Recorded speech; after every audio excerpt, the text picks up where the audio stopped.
apóstol Sergio Enríquez por este privilegio y esta gran responsabilidad de poder compartir acá en este glorioso evento en el cual hemos sido bendecidos de una manera maravillosa. Amén. ¿Cuántos han sido bendecidos durante estos días que deseáramos que no se terminara el tiempo? Pero el tiempo es el peor enemigo. Amén.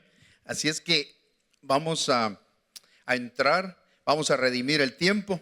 Por aquí voy a poner mi timer para poder estar en el tiempo. Yo sé que yo soy el que los separa de ese suculento almuerzo, según tengo entendido. Así es que dirán los hermanos, entre más rápido empieza, pastor, mejor, ¿verdad? Pero bueno, allá los hermanos también me ayudan. Voy a marcar aquí mis 55 minutos. Trataré de ser puntual hasta donde sea la medida de lo posible. Pero antes, ahí como está sentado, quisiera que eleváramos una oración para que Dios siga revelándonos, Dios siga hablando de su gloriosa y bendita palabra que tanta falta nos hace. Sabemos que en este año de la misericordia Dios ha sido maravilloso, ha sido bueno con cada uno de nosotros, y producto de eso es que estamos hoy acá.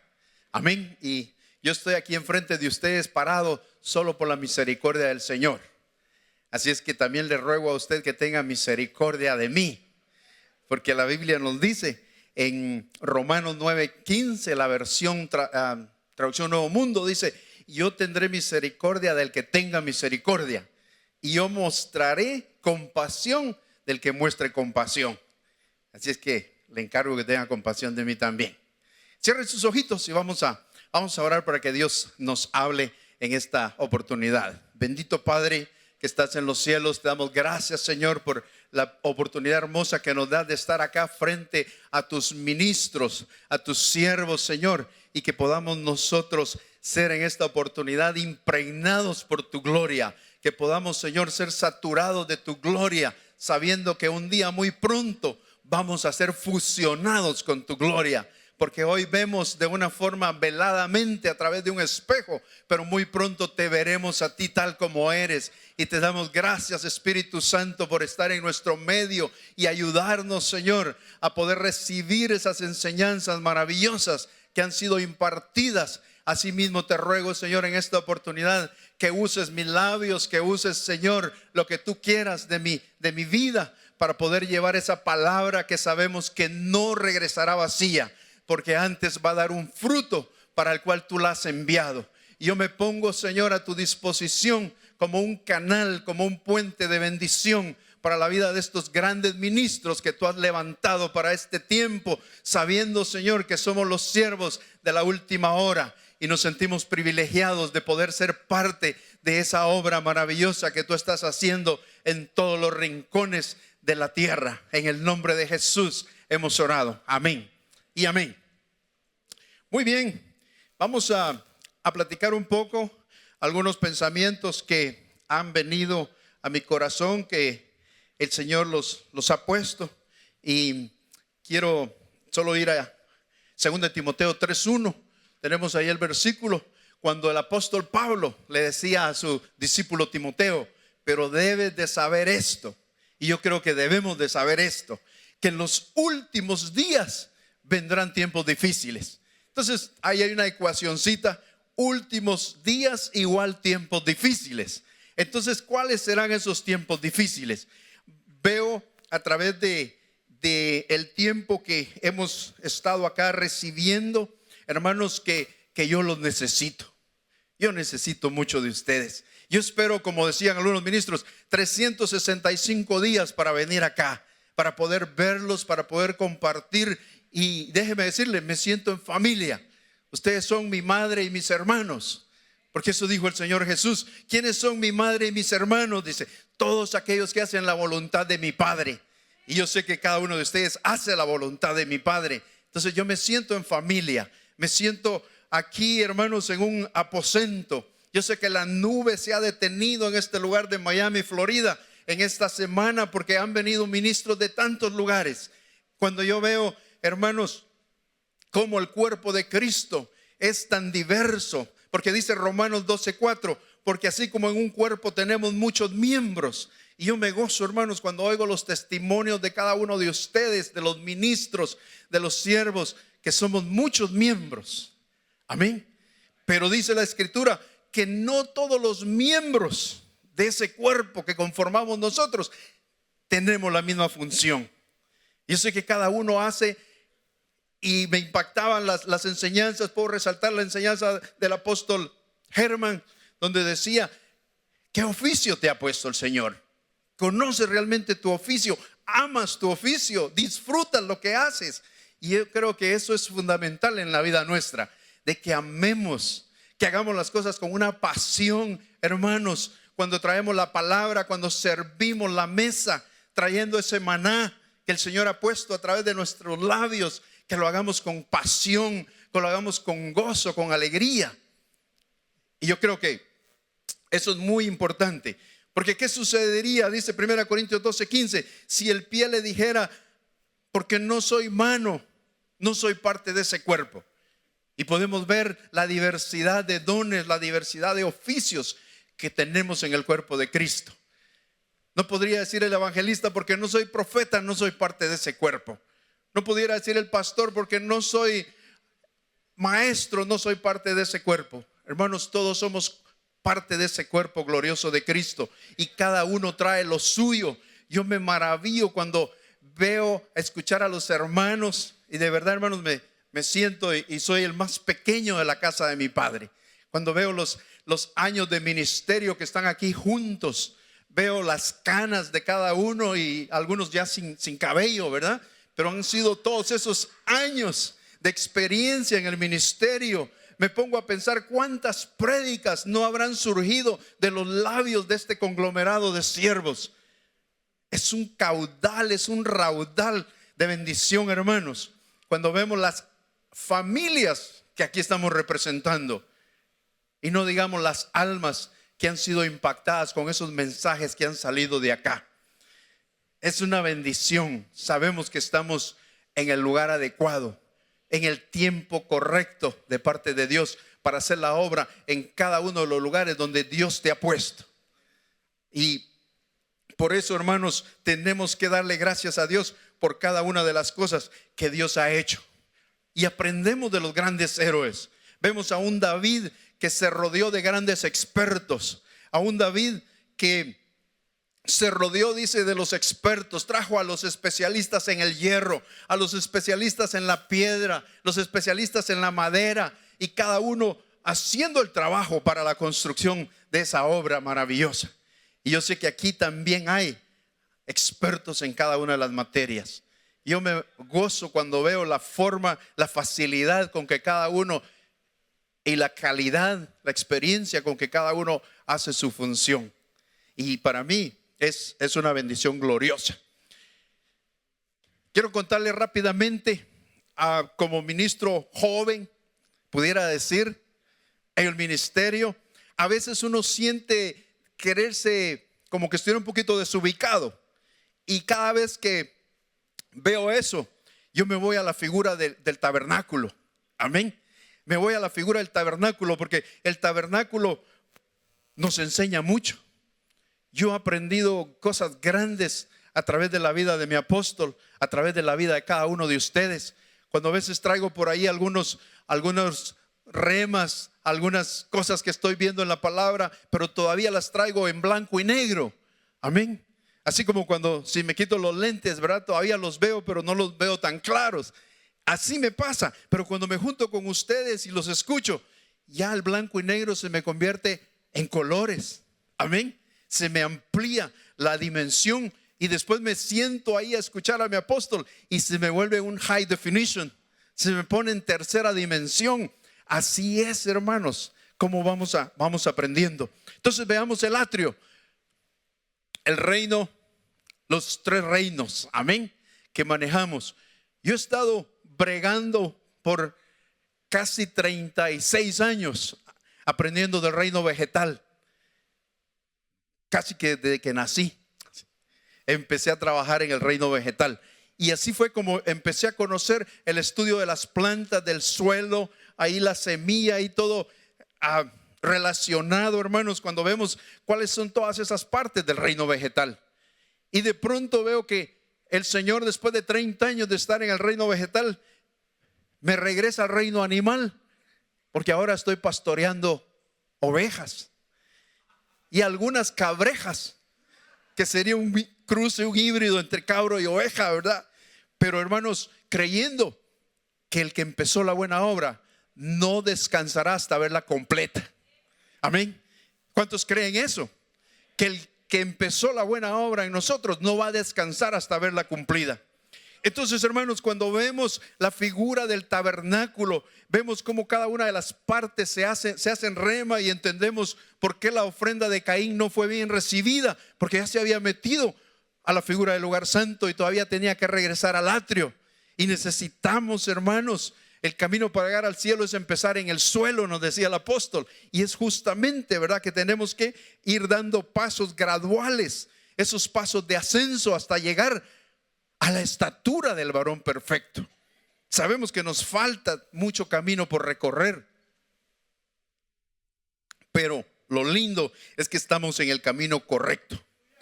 Hemos entendido que para llegar a ser un discípulo, pues tenemos que pasar por las fases previas.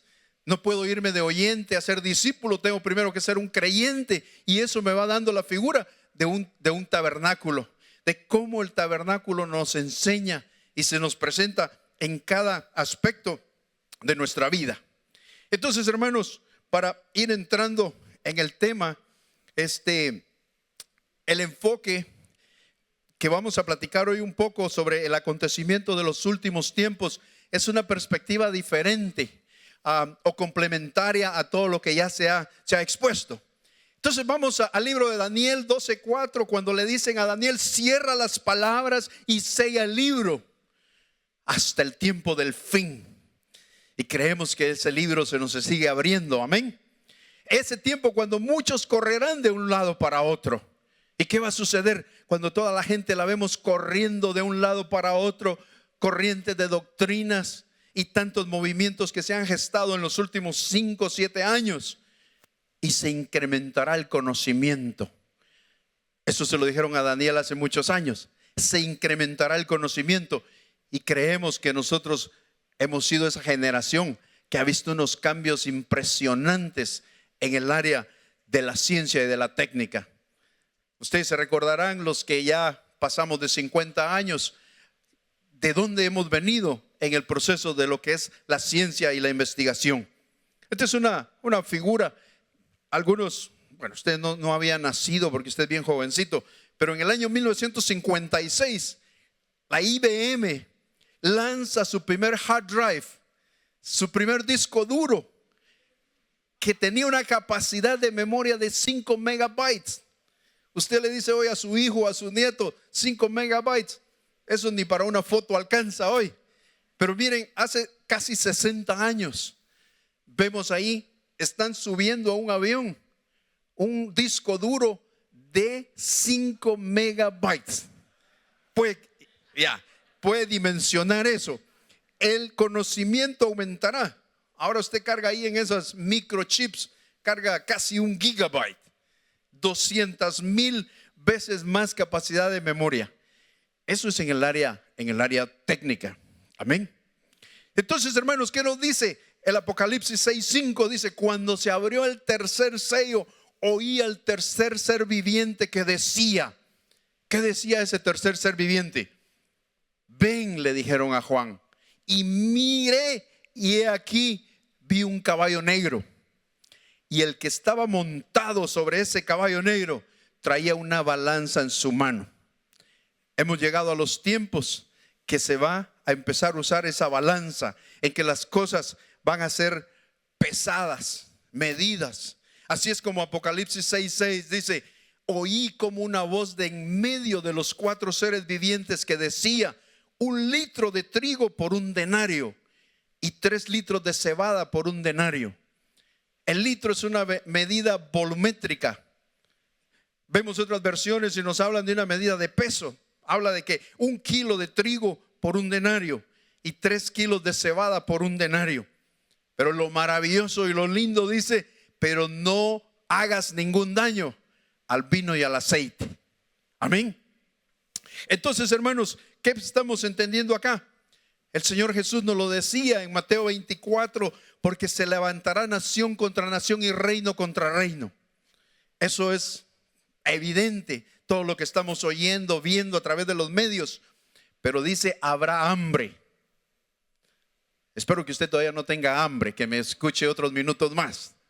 Habrá hambre y terremotos por todas partes.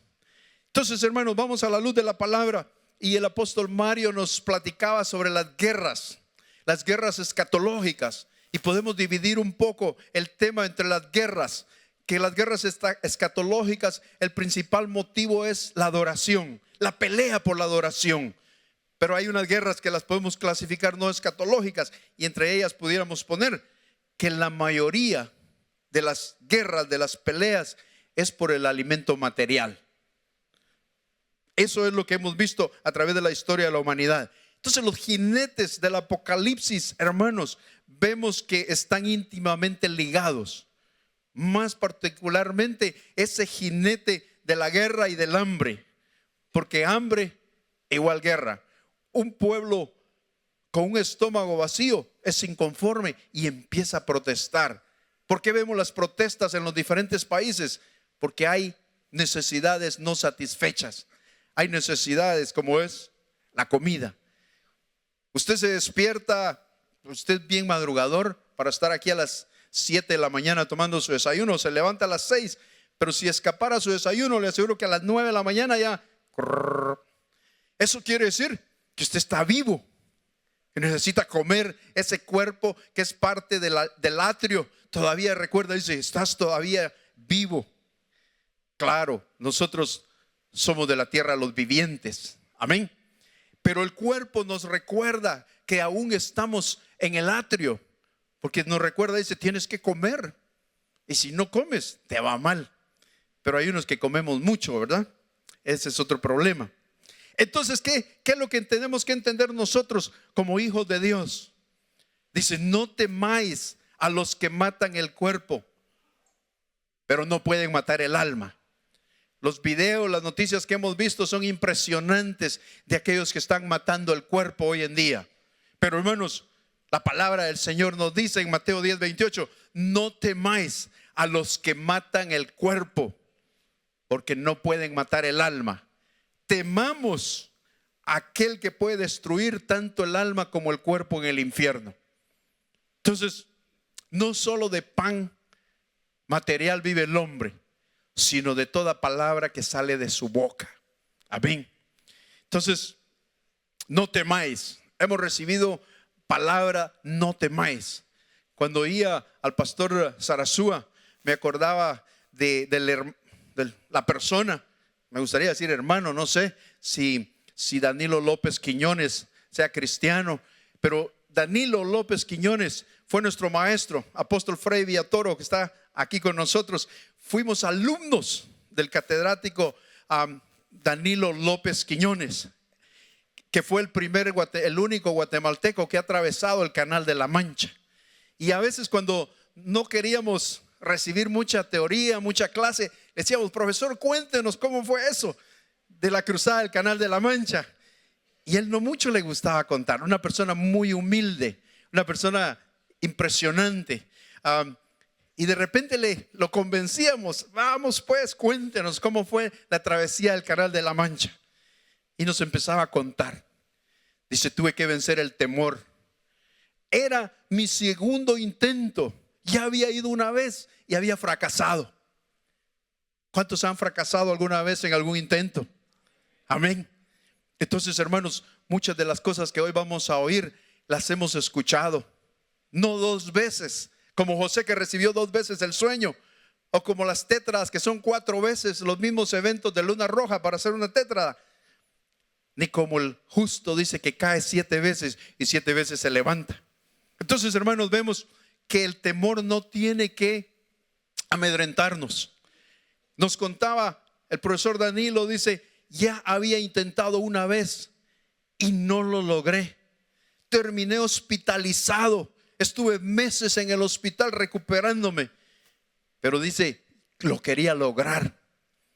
¿Y cuál fue su preparación? Porque yo sé que para lograr las cosas tenemos que también prepararnos. Dice, mi preparación fue irme a las aguas del lago de Atitlán. Y él nadaba desde Panajachel, hermanos, hasta Santiago, Atitlán, en esas aguas frías, dice. Y ahí estaba, y medio recuperándome, y ahí estaba, porque sabía que quería lograrlo. Y el día que tenía que atravesar el Canal de la Mancha, que realmente es una traducción mala del francés, pero el Canal de la Mancha, que quiere decir de la manga. Pero el día que atravesó ese Canal de la Mancha, dice que la tormenta vino, la temperatura bajó todavía más extremo, y todos los que estaban con él decían, ¿por qué no mejor desistes? ¿Por qué no mejor nos regresamos? Y él pensaba, dice, pero si ya nos gastamos la plata y de aquí a que vuelva a venir va a ser imposible. Sabía que era su oportunidad. Y dice, lo logró. Cruzar esos 35 kilómetros nadando en agua fría. Pero no tenemos que tener temor, hermanos. Amén.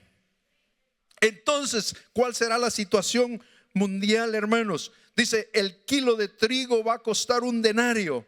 Hoy, si buscamos los números, las estadísticas, un kilo de trigo vale 25 centavos de dólar. Eso le pagan a un agricultor aquí en Estados Unidos por un kilo de trigo. Un kilo de cebada le cuesta 17 centavos. Pero en los tiempos finales, si uso las mismas cifras, el kilo de trigo va a llegar a costar 80 dólares. Si pongo un salario de 10 dólares por hora, 8 horas al día, es un denario, es un trabajo de un día. Eso va a costar 80 dólares un kilo de trigo. Y la cebada va a costar 27. ¿Cuál va a ser el precio? 300 veces más. Aquí tengo una estadística de la Universidad de Washington State University, donde nos muestra cada país cuánto esfuerzo hace la persona para ganar para su alimento, para su cuscún, para sus tortillas. Dice que Estados Unidos es el país que tiene el costo más bajo en el alimento. De cada persona que trabaja aquí en Estados Unidos, invierte el 6.8% en el área de alimentación. Mis hermanos de Guatemala dice que tienen que gastar el 35% de su ingreso va dedicado al alimento. Aquí en Estados Unidos apenas es el 6%, Canadá el 9%.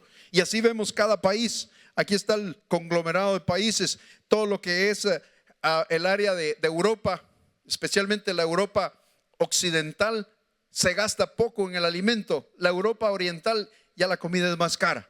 Y no digamos África. Gastan casi la mitad de su salario para comprar el alimento. Entonces, ¿dónde va a repercutir más este problema?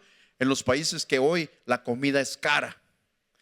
Entonces vemos, de acuerdo a las estadísticas, vemos acá que lo que aquí en Estados Unidos se bota en comida, porque hay excesos, hay desperdicios en el alimento. Dice que lo que aquí se tira a la basura de alimento en un año es lo que puede alimentar al continente africano en un año.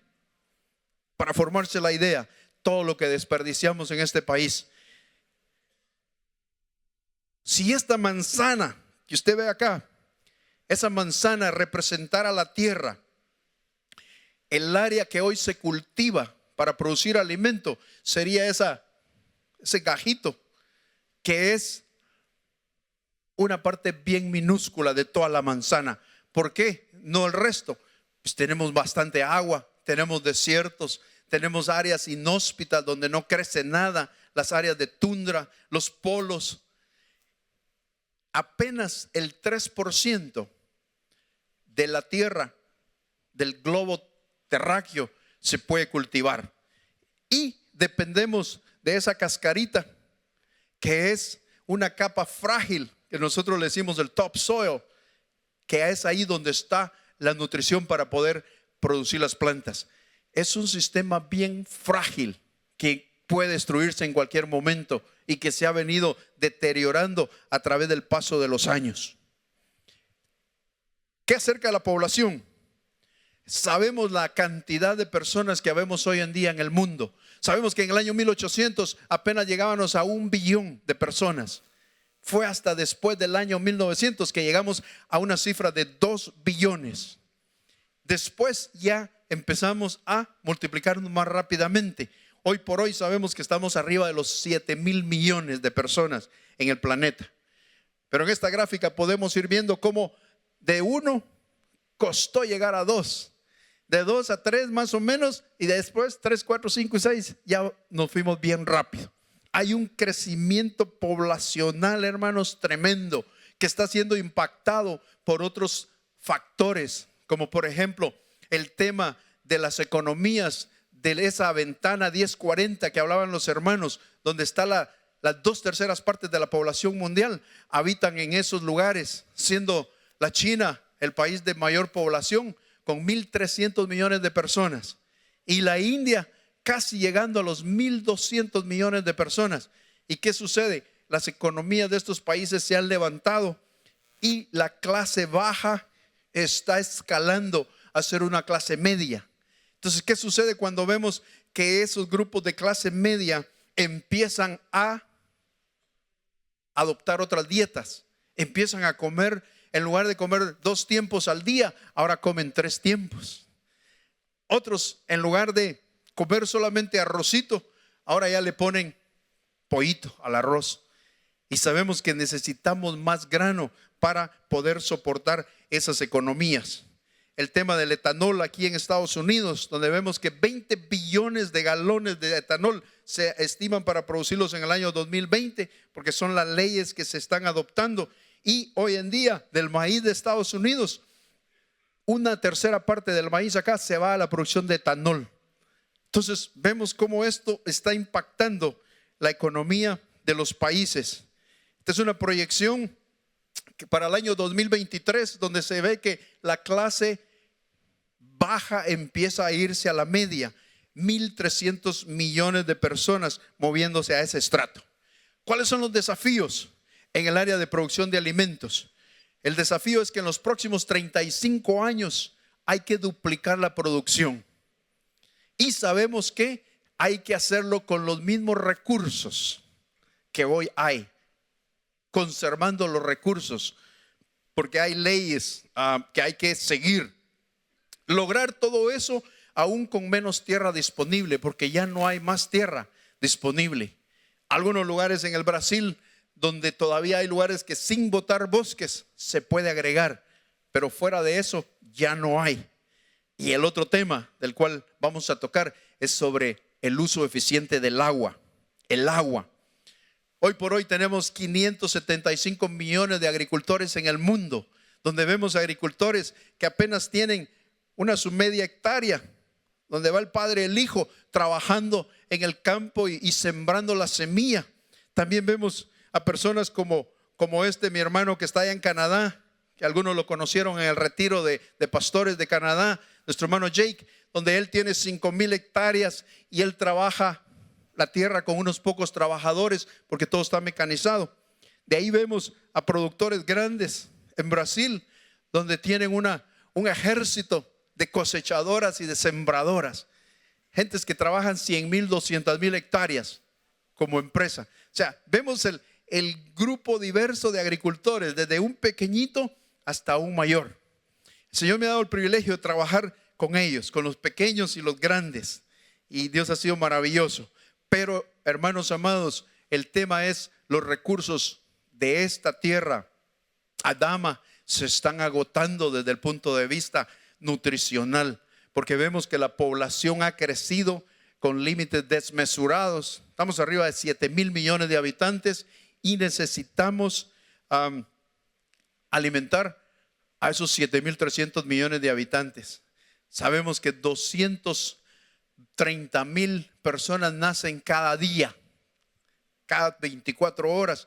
Claro, hay 100,000 que pasan a otra historia, ¿va? Pero todavía nos queda un balance de 130,000 bocas que lo primero que hay que hacer es comer. Entonces, hermanos, la prosperidad de estos países, sabemos que para producir 1 libra de carne necesitamos 9 libras de grano.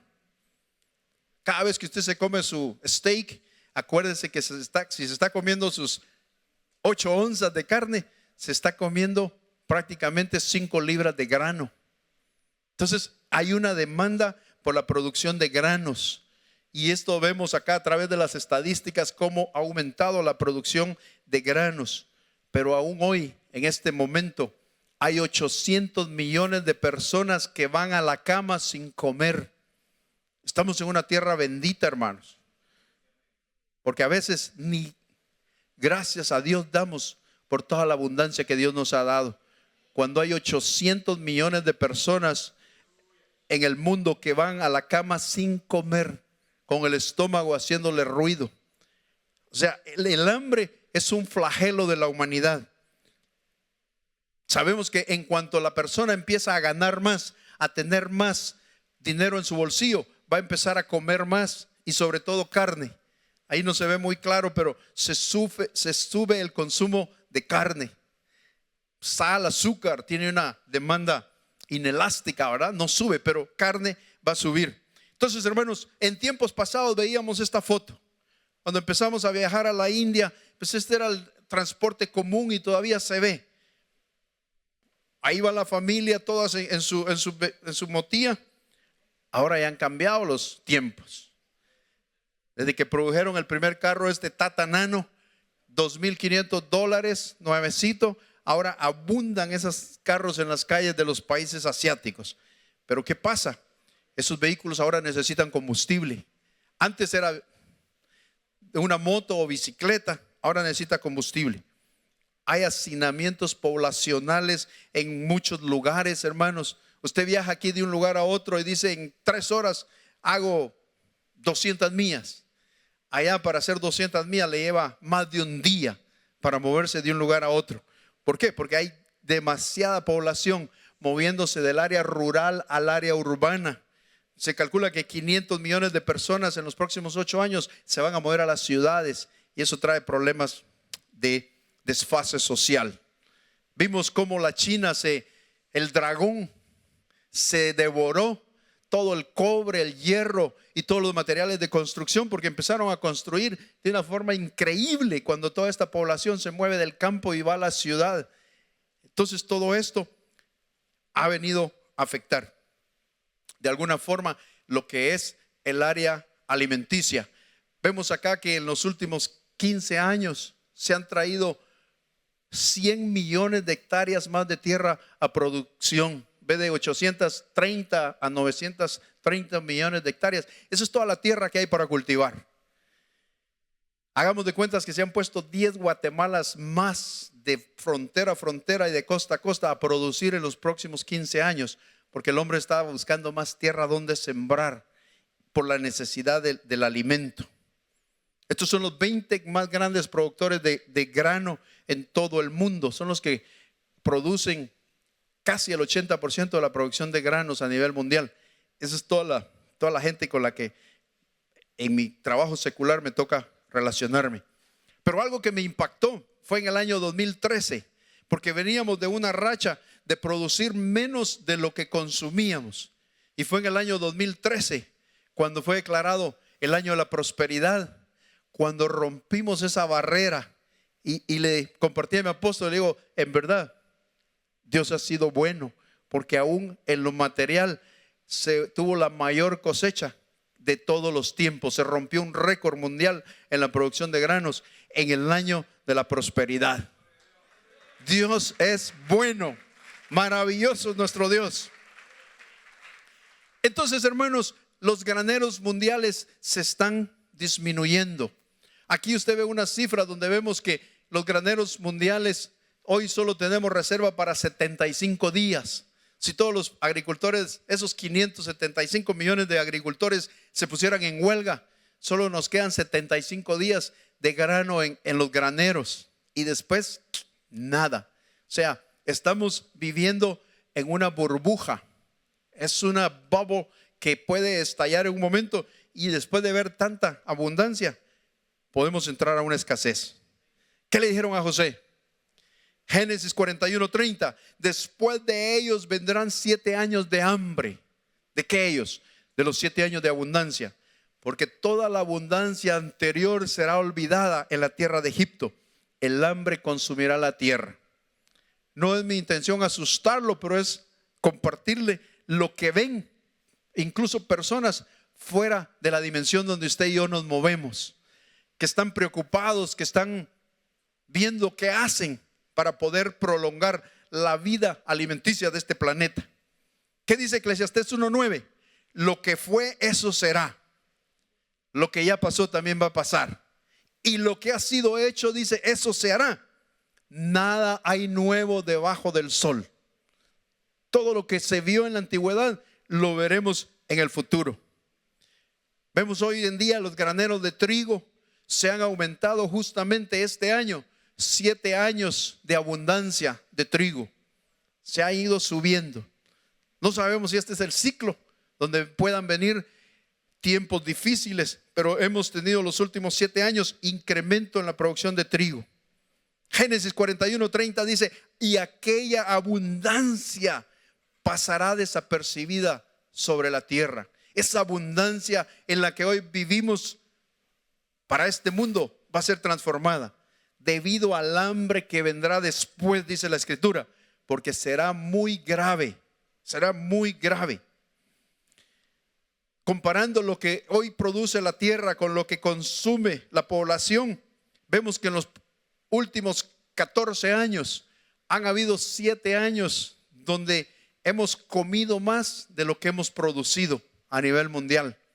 Y usted sabe qué es lo que pasa cuando alguien gasta más de lo que gana. No se prevé nada bueno. Entonces, a nivel mundial también estamos viendo ese fenómeno que hemos fallado, por decirlo así. 7 de los 14 años no hemos podido producir lo suficiente. Estas son cifras de la semana pasada, cuando vemos que a finales de agosto se cayó la bolsa, afectó las monedas de estos países que han crecido sus economías, como es China y la India, donde vemos que la moneda se devalúa frente al dólar. Hay una caída. Pero Pastor Oscar, ¿y eso qué quiere ver? Pues vemos aquí que el dragón, si le llamamos a la China, las importaciones de grano de soya han sido tremendas. Desde el año 96 empezaron a subir, porque ahora esa población tiene más capacidad financiera adquisitiva para comprar alimento y ahora está importando granos de, estas son las estrellas, Estados Unidos, Argentina, Brasil, en el área de soya, donde ellos le venden a la China toda esa cantidad de millones de toneladas de grano. Pero ¿qué pasa cuando China empieza a sufrir también sus embates económicos? También estos países van a ser afectados y están siendo afectados. Apocalipsis 12:4 dice: la cola del dragón arrastró la tercera parte de las estrellas del cielo y las arrojó sobre la tierra. El dragón se puso de pie delante de la mujer que estaba por dar a luz. Entonces son eventos venideros. ¿Y cuál es la función del dragón? Devorarse a ese hijo en cuanto dé a luz. Pero bendito sea el Señor que ha dejado los 5 ministerios y a sus ministros para proteger a ese hijo que va a ser dado a luz. Amén. Entonces, hermanos, como vemos a través de las escrituras, que lo natural nos mueve a lo espiritual y después entramos a lo celestial. Porque cuando yo veo esto, hermanos, y no es que esté viendo eso, ¿sí? Pero se me pone enfrente y veo que el precio del maíz siendo afectado en esas fechas de una manera terrible. Y cuando veo las fechas, pues son las 3 lunas rojas que están ahí. Amén. La de septiembre, octubre el año pasado, la de marzo, abril de este año, y ahorita antes de llegar se cayeron los precios del maíz. La soya igual. Podemos ver ahí las estadísticas de los precios de los granos, el precio del trigo igualmente. Entonces todo lo que sucede, esas señales del cielo nos impactan en esta tierra. Hay tantos eventos que estamos viendo a la luz de la palabra. Exportaciones de este país poderoso en producción de granos y comercio de granos hoy están siendo afectadas porque las economías que le mencioné han estado siendo devaluadas y hay un decremento. Aunado a eso vemos el tema clima. Dice la lluvia. Recién tuve la oportunidad de estar en los países de Sudamérica, cuando vemos ahí que en el desierto de Atacama, allá con mis hermanos del norte de Chile, por 250 años no había llovido y les cayeron 8, 10, 12 pulgadas en un corto tiempo. Hermanos, generaciones que nunca habían visto caer lluvia, ahora hay inundaciones. De verdad que hay un desbalance, hermanos. Vemos aquí cómo han sido afectados con el efecto del niño, que ahora le llaman el Godzilla de todos los niños. Ya no es un niñito, dice, es un Godzilla que está afectando el clima de todos los planetas. Vemos allá en Sur Dakota que les llovió 200 milímetros en una hora. O sea, es impactante. Y después vemos lugares donde ya no ha llovido.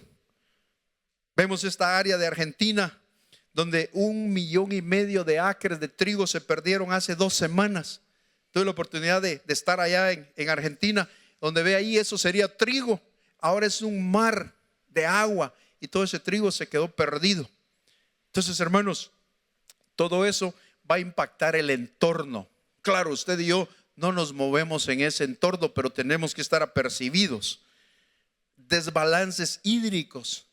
Hoy vemos aquí Australia, que es otro gran país productor de granos, donde la mitad está inundada y la otra, más de la mitad, está con sequía.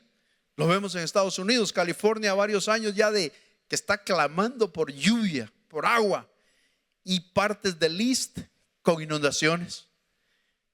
¿No será que el Señor nos está hablando? Nos está dando señales a través de los tiempos. ¿Qué necesitamos para producir alimento natural? Pues necesitamos tierra, necesitamos agua y necesitamos semilla. Y claro, necesitamos agua balanceada, porque hay lugares donde les cae agua, pero les cae mucha y no pueden producir. Y hay lugares donde no les cae nada. Entonces vemos aquí el tema de la semilla. Conocemos 5 clases de semilla.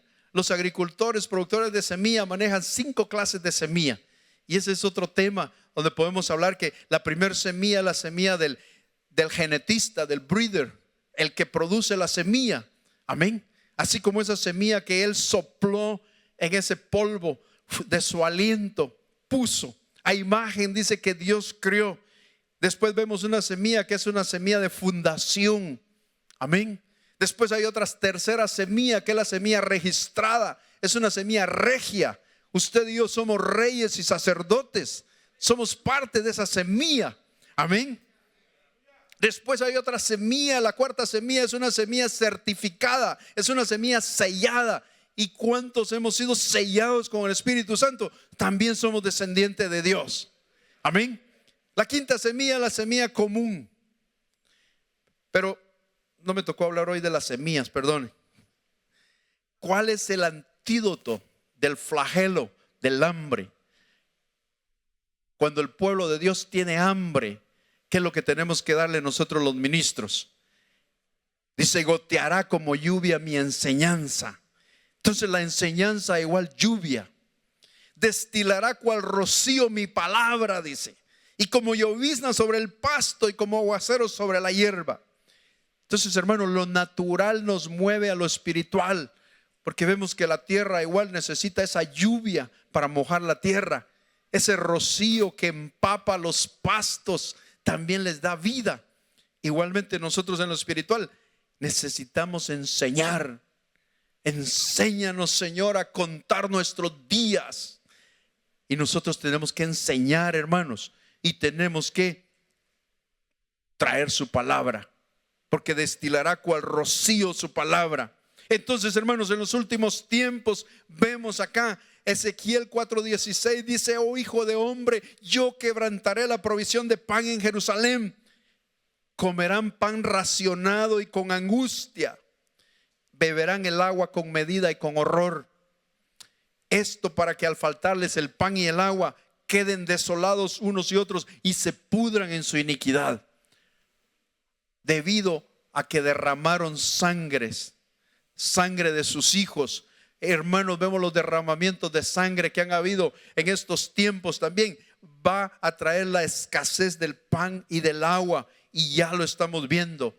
Ezequiel 4:16, comerán el pan, dice, racionado y con angustia. Hoy por hoy vemos que el pan en algunos lugares pesado te lo venden. En otros lugares ya no lo pesan, pero le echan aire nada más. Entonces, hermanos, el pan está siendo racionado en lo material. El agua, beberán el agua por medida y con horror, dice. Hermanos, el tema del agua es un tema bien cardíaco, bien difícil y que se está poniendo cada vez peor. Las ciudades grandes del mundo no tienen agua. Vemos a una ciudad de México, vemos a un Buenos Aires, a un San Paulo, vemos a un Beijing, vemos a ciudades grandes que carecen del líquido. Hay personas que, incluso en Guatemala, que a las 2 de la mañana tienen que estar esperando que le llegue su agua por 1 o 2 horas y llenar sus recipientes porque no hay agua. Entonces, hermanos, esa agua está siendo medida. Acuérdense del jinete ese que traía la medida, la balanza volumétrica y también de peso. Medir el agua, medir el pan, y con horror, dice. Hablemos rápidamente del agua. Nuestro cuerpo, aquí hay médicos en el retiro. Los médicos nos dicen desde el principio, nuestro cuerpo, el mayor contenido es agua. Tenemos los adultos 50 y tanto % de agua. Los niños al nacer tienen mucha agua, 75%. Estuvimos 9 meses en un vientre que estaba lleno de agua. Estábamos en una fuente de agua. El niño al nacer puede fácilmente nadar porque está acostumbrado al agua. Amén. Nacimos en un ambiente de agua. Necesitamos el agua. Y yo también. Entonces, hermanos, vemos la tierra. ¿Cómo está la composición de la tierra? Pues cuando veo este globo terráqueo, que yo le diría más globo acuático, porque veo más agua que tierra.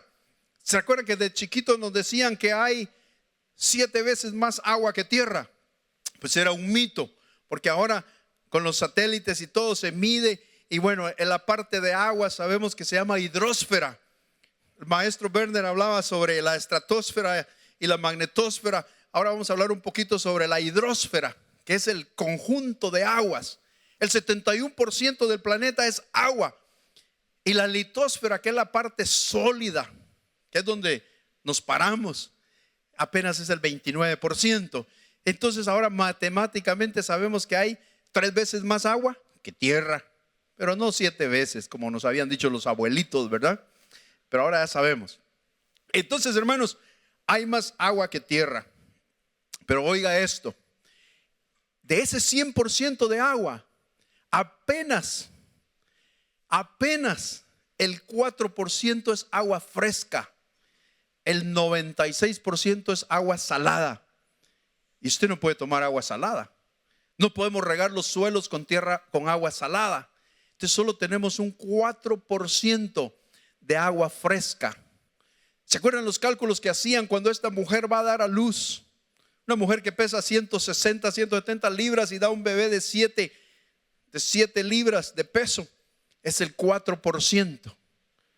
Usted y yo somos esa agua fresca en este planeta. ¿Sabía? Habrán muchas aguas, pero esas aguas son saladas. Pero usted y yo somos ese 4% de agua dulce que le está dando vida a este planeta. ¿Increíble o no? Dice, somos no solo la sal de la tierra, también somos el agua de esta tierra. Porque sin esa sal, ¿cómo se va a preservar la tierra? Y sin ese 4% de agua que somos nosotros, que es ese hijo, amén, que va a salir de la mujer. Entonces somos un pequeño remanente, hermanos. Como las aguas nos hablan también. El agua fresca escaseándose en este planeta. Hoy pagamos desde $1 hasta $5 por medio litro de agua. Hacemos los cálculos y el agua es más cara que la gasolina. Porque si yo empiezo a poner gasolina acá, pues el precio sería como de 70 centavos. Pero un litro de agua hoy vale $2. Recordemos el tema del agua. 750 millones de personas en el planeta no tienen acceso a agua limpia. Oiga esto, Canadá tiene en su poder más del 10% del agua fresca. No es tema de agua, de agua fresca. Canadá, el país del norte, y del norte vendrá, usted sabe lo que vendrá, tiene más del 10% de agua. Entonces, hermanos, ¿qué pasa cuando vemos en qué manos están estos elementos indispensables? Dice la escritura en Apocalipsis 13:2, dice que la bestia que vi era semejante a un leopardo, sus pies eran como de un oso y su boca como la boca de un león. Y vino el dragón. Y vamos entendiendo dónde viene el dragón. El dragón le entregó la autoridad y el poder, y una grande autoridad, dice. Y ese personaje puso esta ley, Apocalipsis 13:17, que nadie podía comprar ni vender. Va a llegar el tiempo en que va a haber que pedir permiso para los que se queden a comprar el agua, a comprar la semilla. Sino el único que va a poder comprar y vender esos elementos es el que tenga la marca, es decir, el nombre de la bestia o el número de su nombre. Entonces, que el Señor tenga misericordia de nosotros. Antes de entrar al almuerzo, miren lo que comimos esta mañana en cuestión de agua. Solo en ese desayuno de naranjita, 2 huevitos, un pedacito de pan, nos gastamos 302 galones de agua en ese desayuno que nos dieron. Eso cada uno. Eso es el agua que se usa para producir cada uno de estos compuestos. Ahora veamos el almuerzo que nos van a dar. Taco salad. ¿Cuánto de agua se invierte para producir esa ensalada, esa hamburguesa con el queso, tomate, lechuga, su pedacito de melón? Se invierten, hermanos amados, casi 900 galones de agua es lo que el agricultor usa para poder producir eso que usted ve en ese menú. Para la cena, mejor ni les digo. En términos generales, hermanos, una persona necesita 5,000 litros de agua por día para producir el alimento. El agua se está escaseando. Pero ¿qué dijo el Señor Jesús? Yo soy la vid verdadera y mi Padre es el labrador, y ustedes son los pámpanos, y separados de mí nada podéis hacer. Aleluya. Cuando veo yo esto, hermanos, mi Padre es el labrador, yo me enamoro de la palabra, porque asocio muchas cosas que vienen de lo natural a lo espiritual. Salmo 78:47 dice: sus viñas destruyó con granizo. Hermanos, uno de los enemigos de las viñas es el granizo. ¿Y qué es el granizo? Es la frialdad. Como pastores, hermanos, tenemos que quitar toda frialdad para que la viña que Dios te ha dado no sea destruida. Pastores amorosos, pastores entregados a dar hasta su vida por las ovejas. Amén. Pero antes de ser pastor, la mayoría de nosotros fuimos esposos. ¿Y qué dice al esposo? Esposos, amad vuestras viñas, amad a vuestras esposas, y no os amarguéis contra ellas. No solo el granizo, también la amargura. Porque cuando venga el labrador, ¿y quién es el labrador? Mi Padre. Mi Padre es el labrador, dijo el Señor Jesús. El labrador va a venir y trae esto, miren. Esto se llama un refractómetro para medir el grado de dulzura del fruto. Si esas uvas son amargas, agrias, van a ser desechadas. Pero cuando le ponga el refractómetro y va a medir el grado de dulzura, aleluya, Dios se va a agradar. Entonces, ¿cómo está tu viña? ¿Le estás poniendo aguas amargas? ¿Le estás poniendo cosas que la van a hacer uvas rancias, uvas agrias? Entonces, esposos, amemos a nuestras esposas y no os amarguéis contra ellas. La sequía, hermanos, afecta a las viñas. Ahí está una foto de una viña sufriendo por agua. Como ministros tenemos que traer agua a esas viñas.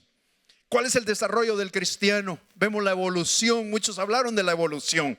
Y vemos acá que dice, le dijeron a Nicodemo que hay que nacer de nuevo para ver el reino. Cuando el cristiano viene, nace de nuevo y la semillita empieza a germinar. Pero esa semilla no se queda ahí, porque esa semilla va a ver la trilladora, pero no va a entrar al granero, porque es tan pequeñita. ¿Y qué le dijeron a Nicodemo después? En el 3:5 de Juan le dijeron, pero el que nazca del agua y del Espíritu podrá entrar. Entonces, hermanos, 3 dimensiones. Esas son semillas de maíz al primer mes, segundo mes, tercer mes. Así es la evolución del cristiano. Tenemos que echar raíz, tenemos que desarrollar raíz, porque dice la Escritura, yo estaré delante de ti, le dijo a Moisés sobre la peña de Horeb. Vas a golpear la peña y saldrá de ella agua y todo el pueblo beberá. Como ministros, hermanos, estamos parados sobre la peña de Horeb y salió agua abundante, dice Números 20:11, de modo que bebieron no solo la congregación, sino todo el ganado. Entonces, hermanos, nosotros no dependemos del agua del mundo, dependemos de la peña, de esa peña que está brotando agua. Ya para ir cerrando, Salmos 1:2 dice, en la ley bienaventurado el varón, amén, que no anduvo en consejo de los impíos, que no se detuvo en el camino de los pecadores, ni se sentó en la silla de escarnecedores, más bien en la ley de Jehová está su delicia. Tenemos que deleitarnos, hermanos, en la palabra de Dios y en ella meditar de día y de noche, porque entonces dice la Escritura, serás como árbol plantado junto a corrientes de aguas, que da su fruto a su tiempo y su hoja no cae. Si quieres que tu hoja no caiga y dar fruto a tu tiempo, plantémonos bien junto a las corrientes de agua, y todo lo que hagas en tu congregación prosperará. Amén. Respondió Jesús a la samaritana y le dijo, ¿qué le dijo? Todo el que bebe de esta agua, hablando del pozo de Jacob, volverá a tener sed. El agua de este mundo nos vuelve a dar sed. Usted toma agua, a los 10 minutos tiene sed. Pero Juan 4:4, hablando el Señor, Jesús le dijo, pero cualquiera que beba del agua que yo le daré. Y ese es el agua que Dios nos quiere dar ahora. El que beba del agua que yo le daré, nunca, forever and ever, nunca más tendrá sed, sino que el agua que yo le daré va a ser en él un cambio. El agua de Cristo, el agua de Dios hace un cambio. Dice que cuando tomamos del agua, dice, vamos a tener una fuente de agua que salte para vida eterna. Dele un aplauso al Señor. El agua de vida abundante. Usted y yo tenemos corrientes de agua.